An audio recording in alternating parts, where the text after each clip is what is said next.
Man, have you been following the news? This About Warner Brothers. yes, it's nuts, man. It's nuts, but I think even though Paramount's throwing crazy money, it looks like they seem to believe that the Netflix deal is still better for them. Yeah, I'm kind of worried about that. I'm optimistic, but I'm also just kind of, I think, sensibly concerned. I think it would be just as bad if it went to Paramount. At least In other yeah, words, neither right. option's great, No, but I think Netflix is probably the better way to go. it is kind of amusing seeing how people are fighting over them now. And it's like, I got to hand it to Zaslav or whoever's making these decisions for like, his Paramount made like 3 or 4 bids and they're like, Yeah. no, it's not enough. No. Yeah. And I'm just imagining Warner Brothers like, Really good impression of Warner Brothers, by the way. I imagine that Warner Brothers being depicted as like Bugs Bunny and drag, and then like hello, and like Elmer Fudd and Yosemite Sam are fighting over him, and whoever gets to him first gets hit over the head with a huge mallet. I would like that to happen in any of these cases, but it is sad that Warner Brothers has, and it's been going on for a while, slipped to such a level where it's just thrown around. And it's one of the great studios, and they were a good employer for 2 years of my life. And it's just like, I mean, mergers and all these monopolies is also not a great thing, where it's like, but again, go all back to the 70s when it was like Time Warner and then Time Warner AOL, and it's a property and it just gets handed off. And it is like Bugs Bunny in a dress, which I'm glad you brought up. I do think the Netflix merger could be good. It just really depends on whether or not they're thinking sensibly. Because Netflix, one of the biggest problems is they just greenlight everything.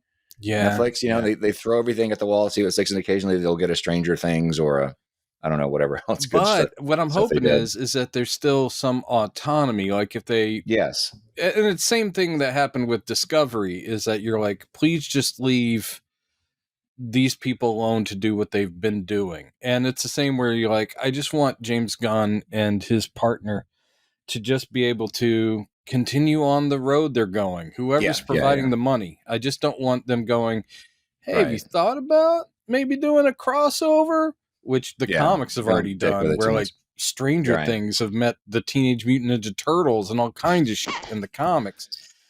But I mean, that's all about the money. They're really just buying the IP. I don't think they care about Warner Brothers as a film studio, because that's an intangible thing. They'll have hits. They won't have hits.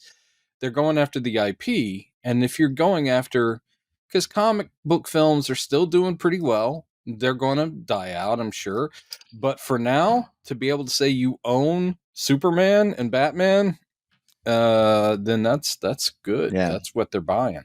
I think the thing that the industry seems most concerned about, beyond whether or not Gunn gets to continue doing his thing, because Netflix, they've put a couple movies out in theaters. Like I think Stranger Things, the last 2 episodes of Stranger Things are coming out in theaters very briefly. Oh, really?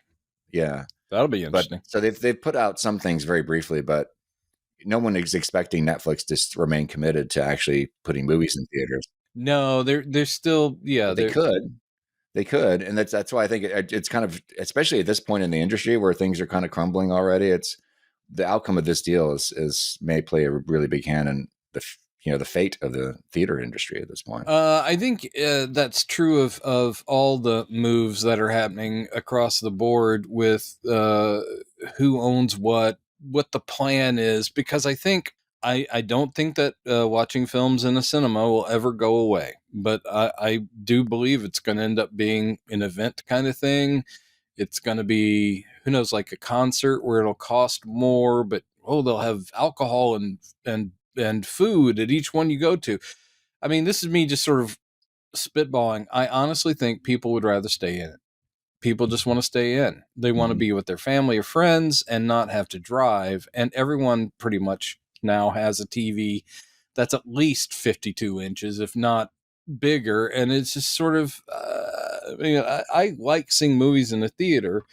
I love being with other people that you don't know, but everyone's responding, the communal thing. Yeah. But I think that it's just not going to be the model anymore. And it will probably be more like yeah, this one we'll send out to theaters. It'll be like a token, like, yeah, all right. But I mean, Guillermo del Toro's Frankenstein is a beautiful film, but they're like, yeah, you're going to see it on TV. And a couple people see it in the theaters so that it can be considered for the Oscars or whatever the hell. Right. Yeah, exactly. It's weird. Yeah, you're right. So it really is a sign of the times, the fact that this is even on the table, that this is that Netflix is even considering it. Also, by the way, I saw Prince's Sign of the Times in the theater. So I just want everyone to know that. Okay. And Warner Brothers, I mean, they've all done it. They've all been guilty of this, like putting movies straight to streaming or very quickly to streaming. Warner Brothers has done the same thing. Well, the thing I will say is no one knows what to do, and they're all trying different stuff. Like, there was they attempted the same day thing. They attempted the theatrical and streaming same day release, and that seems to not have worked very well for anybody. Yeah. And the movie theaters have tried the subscription thing. It's like, and some of them still do. Where it's like, yeah, pay, and you can come see as many movies as you want this month or whatever. They're throwing stuff at the wall to see what sticks. I will be sad if it just goes away and every city has one movie theater where they do a special event movie, a couple of times a year. I mean, it's like, what's that about? How are they going to get their money? Is it all advertising? And because there won't be concessions, no mo. It's going to be wild if River Oaks Theater winds up being the only theater left in Houston eventually, because they have a business model based on nostalgia. Yeah, man. That place goes back to 1939. That's like a beautiful old. I was sad when they turned the balcony into two little screens, but you do what you got to do to survive, and that's going back to the 90s. Yeah, it's an interesting thing. Regardless, movies will continue to be made, and we will watch them however they are presented. I will. I'll still read books when they're directly beamed into my head. I will still be reading them. I was picturing like the cover of a book, Brendan talking about the future of entertainment technology, and you're reading a book, and then you're just shooting a finger up to just nobody in particular as you're reading. I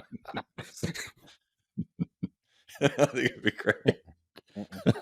That probably is future me, but it won't be. They won't be beaming anything to my head. I'll just be me going like,